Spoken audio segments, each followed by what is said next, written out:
ಮತ್ತು big boss ಶೋಗೆ ಏನಾದ್ರು ಗಿಲ್ಲಿನ ಗೆಲ್ಲಿಸಲಿಲ್ಲ ಅಂದರೆ ಕಲ್ಲು ಹೊಡಿತೀನಿ ಅಂತ ಒಂದಷ್ಟು ಜನ ಹೇಳಿದ್ದಾರೆ.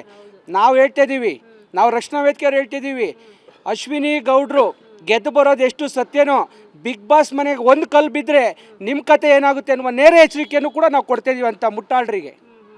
ಸರ್ ಏನು ಮಾತುಕತೆ ಆಯಿತು ಆ್ಯಕ್ಚುಲಿ ಸುದೀಪ್ ಸರ್ ಜೊತೆ ಕುತ್ಕೊಂಡಾಗ? ನಿಜವಾಗ್ಲೂ ಈ ಬಿಗ್ ಬಾಸ್ ಬಗ್ಗೆ ಏನಾದರೂ ಮಾತುಕತೆ ಮಾಡಿದ್ರಾ ಹೇಗೆ ಅಂತ?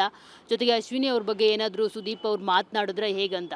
ನಾರಾಯಣಗೌಡರು ಅವರು ಮದುವೆ ಅವ್ರ ಮಗನ ಮದುವೆಯ ವಿಚಾರದಲ್ಲಿ ಅಷ್ಟೇ ಅವರು ಆ ಬ್ಯುಸಿಲಿದ್ದಾರೆ.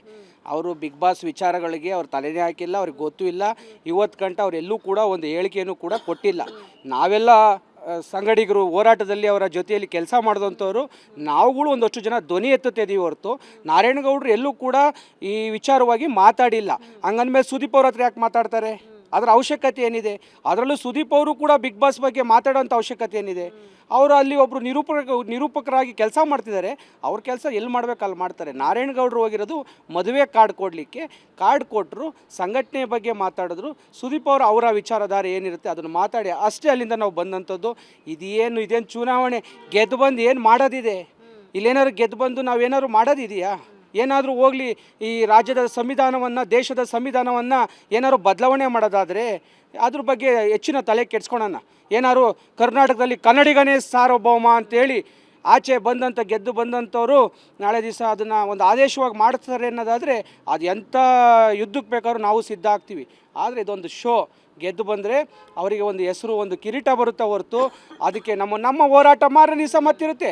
ಇವತ್ತು ಇಲ್ಲಿ ಗಂಟ ಶೋನ ಗೆದ್ದೋರಿರ್ಬೋದು, ಈ ಬಿಗ್ ಬಾಸ್ ಶೋನಲ್ಲಿ ಇದ್ದೋಂಥವ್ರು ಇರ್ಬೋದು, ಮತ್ತು ಯಾವುದೇ ಕಲಾವಿದರು ಇರ್ಬೋದು, ಯಾವುದೇ ಕ್ಷೇತ್ರದ ಕಲಾವಿದರು ಇರ್ಬೋದು, ನಾಳೆ ಕನ್ನಡಕ್ಕೆ ಕುತ್ತು ಬಂತು ಅಂದಾಗ, ಕನ್ನಡಕ್ಕೆ ಅನ್ಯಾಯ ಆಯಿತು ಅಂದಾಗ, ಕರ್ನಾಟಕದ ಸಮಸ್ಯೆಗಳಿಗೆ ಏನಾದ್ರು ತೊಂದರೆ ಆದಾಗ ಇದೇ ಕರ್ನಾಟಕ ರಕ್ಷಣಾ ವೇದಿಕೆ, ಇದೇ ಕನ್ನಡದ ಮನಸ್ಸುಗಳು, ಕನ್ನಡ ಹೋರಾಟಗಾರರೇ ಧ್ವನಿ ಎತ್ತಬೇಕು.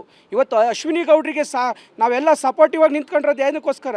ನಾಳೆ ಅಶ್ವಿನಿ ಗೌಡರು ಬಿಗ್ ಬಾಸ್ನ ಗೆದ್ದು ಬಂದರೆ ಅವ್ರಿಗೆ ಇನ್ನೊಂದಷ್ಟು ಶಕ್ತಿ ಬರುತ್ತೆ, ಕನ್ನಡದ ಇನ್ನೊಂದಷ್ಟು ಜನರಿಗೆ ರೀಚ್ ಆಗ್ತಾರೆ, ಹೋರಾಟಕ್ಕೆ ಇನ್ನೊಂದಷ್ಟು ಜನ ಬರ್ತಾರೆ, ನಮಗೆ ಇನ್ನೊಂದಷ್ಟು ಬಲ ಸಿಗುತ್ತೆ ಅನ್ನೋದಕ್ಕೋಸ್ಕರವಾಗಿ ಇವತ್ತು ಅಶ್ವಿನಿ ಗೌಡರು ಕನ್ನಡದ ಧ್ವನಿಯಾಗಿ ಬಂದು ಹೊರಗಡೆ ಕೆಲಸ ಮಾಡ್ತಾರೆ ಅನ್ನೋದಕ್ಕೋಸ್ಕರವಾಗಿ ಅಶ್ವಿನಿ ಗೌಡ್ರನ್ನ ಬೆಂಬಲಿಸ್ತಿದ್ದೀವಿ.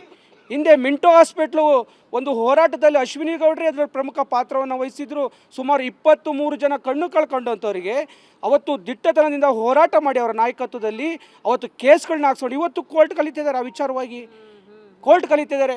ಅವತ್ತು 23 ಜನಕ್ಕೆ ಸರ್ಕಾರದಿಂದ ಅವರಿಗೆ ಲಕ್ಷಾಂತರ ರೂಪಾಯಿ ಹಣವನ್ನು ಅವರ ದೇಣಿಗೆಯಾಗಿ ಕೊಡಿಸ್ತಂಥದ್ದು. ಇಂಥ ಸಾಧನೆ ಮಾಡಿದಂಥ ಒಬ್ಬ ಸಾಧಕಿ ಇವತ್ತು ಬಿಗ್ ಬಾಸ್ ಮನೆಯಲ್ಲಿದ್ದಾರೆ. ಅವ್ರನ್ನ ಬೆಂಬಲಿಸಬೇಕು.